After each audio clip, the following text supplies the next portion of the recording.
गांधी का राज बनाना है। जैसे गुजरात में दारू बंद है, वहाँ पे लोग अच्छी तरीके से ज़िंदगी जी रहे हैं उसी। और अभी नीतीश कुमार जी अस्वस्थ हो गए, बीजेपी हावी हो चुका है और वो एक परसेप्शन बनाया जा रहा है कि दारू अभी चालू कराया जाए। पिछले 10 सालों में अपने राज्य का नुकसान कराया, पहले उसका जवाबदेही दे कि इनसे राज नहीं संभल। बिहार की सियासत में एक बार फिर से शराबबंदी को लेकर घमासान मचा हुआ है। वीआईपी प्रमुख मुकेश सहनी ने भारतीय जनता पार्टी और सरकार पर तीखा हमला बोला है।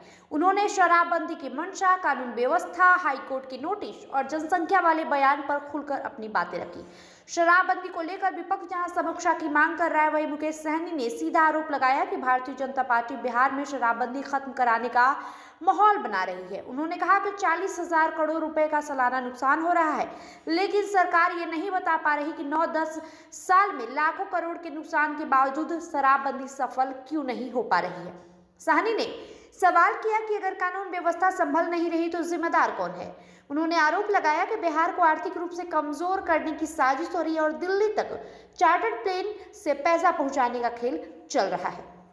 सहनी ने कहा कि शराबबंदी का मकसद महिलाओं की सुरक्षा और सामाजिक सुधार था। जैसा कि नीतीश कुमार ने गांधी के राज्यों की परिकल्पना के तहत लागू किया था, ठीक वैसे ही गुजरात में लागू है, लेकिन अब बीजेपी के दबाव में इसे कमजोर करने की कोशिश हो रही है। वहीं हाईकोर्ट द्वारा 42 विधायकों को गलत हलफनामे के मामले में नोटिस भेजे जाने पर सहनी ने कहा कि कुछ नहीं होने वाला है। उन्होंने न्यायपालिका और चुनाव आयोग पर भी सवाल उठाते हुए कहा कि आचार संहिता के दौरान पैसों के वितरण पर अदालतों ने संज्ञान नहीं लिया। विपक्षी प्रत्याशियों के नामांकन रद्द किए जाने पर उन्होंने सत्ता पक्ष की साजिश बताई। आरएसएस प्रमुख मोहन भागवत के 3 बच्चे पैदा करने वाले बयान पर सहनी ने कहा, पहले लोगों को रोजगार और इलाज दीजिए। उन्होंने तंज कसते हुए कहा कि केवल बच्चा पैदा करने से नहीं होगा, उनकी परवरिश और रोजगार की जिम्मेदारी कौन लेगा। उन्होंने बेरोजगारी और पलायन का मुद्दा उठाते हुए कहा कि बिहार के युवाओं को दुबई और दूसरे राज्यों में काम करना पड़ रहा है, जबकि सरकार जनसंख्या बढ़ाने की बातें कर रही है। क्या कुछ कहा है मुकेश सहनी ने, आप इस वीडियो में देखिए। देखिए, भारतीय जनता पार्टी चाह रही है कि बिहार में शराबबंदी जो है ना वो चालू हो। एक परसेप्शन बनाया जा रहा है। पहले तो ये बताइए कि बिहार को आगे बढ़ाने के लिए, बिहार में माता बहन सुरक्षित रहे, लड़ाई झगड़ा घर में ना हो, उसके लिए आपने शराबबंदी आपने किया और 40,000 करोड़ रुपया का हर सालाना नुकसान करा रहे। लेकिन ये असफल कैसे हो रहा है? आप सफलतापूर्ण क्यों नहीं कर रहे? या आपसे राज्य नहीं संभल रहा है? लॉ एंड ऑर्डर आपके कंट्रोल में नहीं है, पुलिस प्रशासन आपके कंट्रोल में नहीं है। शराबबंदी जो मकसद से आपने चालू किया, पिछले 9-10 साल से आपने राज्य के इतना लाख करोड़ रुपया नुकसान किया, उसका जवाब दे पहले दे। रहा कि सरकार में वो है, उनको निर्णय लेना है। और भारतीय जनता पार्टी को पता है कि बिहार को खोखला करना है, क्योंकि बिहार के नेता को टारगेट है हर साल हर महीना चार्टर प्लेन से पैसा भर के दिल्ली पहुंचाना है। और उनको पता है कि बिहार में कुछ रह नहीं गया।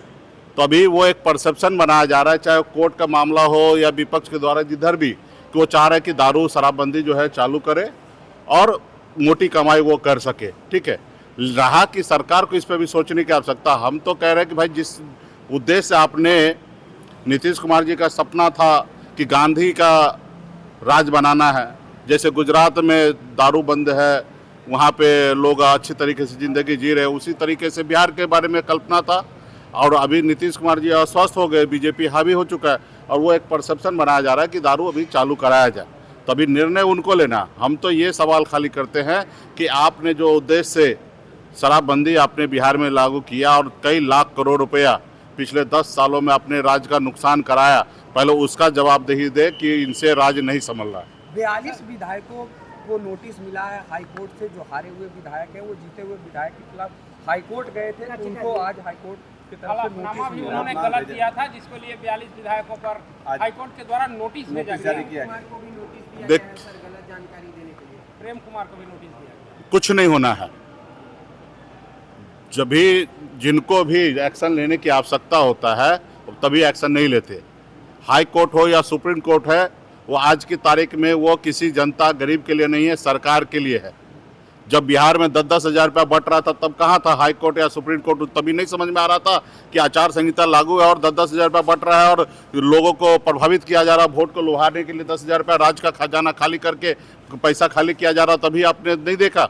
कुछ नहीं होने वाला। यूं ही ऐसे निकलते निकलते 5 साल निकल जाएगा, सब लोग ऐसे रहेंगे, क्योंकि इस पर अभी जो चुनाव आयोग है वो किसी के जेब में है। विपक्ष का है तो जानबूझ के वहाँ पर नॉमिनेशन रद्द किया जाता है। सत्ता पक्ष है, जो पेपर दिया, जैसा पेपर दिया, सबको एक्सेप्ट किया जाता है। हमारा दो जगह नॉमिनेशन रद्द कर दिया। कुशेश्वर स्थान में हमारे प्रत्याशी का नॉमिनेशन रद्द कर दिया, सुगौली में प्रत्याशी का नॉमिनेशन रद्द कर दिया। लेकिन उसी तरीके पर आपने कहीं सुना कि बीजेपी के कहीं किसी प्रत्याशी का नॉमिनेशन रद्द किया? नहीं किया। तो ये खाली अभी जब निश्चित तौर पे लोग बताएं, बात करेंगे, विपक्ष सवाल करेंगे, तो इस तरीके से एक प्रयास करना चाहिए।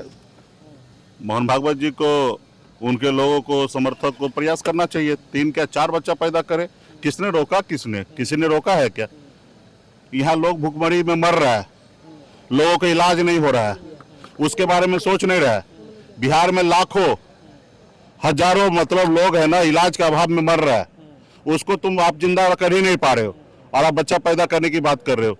पहले तो अपने राज्य में देखो ना, भुखमरी में लोग मर रहा है, गलत पानी पी के मर रहा है, और इस सब के पीछे मोहन भागवत जी का हाथ है। ऐसे सरकार को दिल्ली में बैठा कर रखे जो सरकार चल नहीं रहा है, खाली उनके एजेंडा पे काम करना चाह रहे हैं। एजेंडा से क्या है? खाली बच्चा पैदा करने से थोड़े मतलब है, उसको अच्छे परवरिश कर देना। इस देश में आपने हर साल 2 करोड़ युवा को नौकरी देने का वादा किया, क्या किया आपने? दिया? जब नौकरी मांगने के लिए जा रहा था, आप उसको डंडा मारते, लाठी मारते हैं। आज मैं अभी बगल में बैठ के आ रहा, मैं देख रहा हूँ, मेरे साथ एक आए हैं, गोपालगंज के आदमी था, गरीब बेचारा, 3 साल के बाद दुबई से आ रहा है।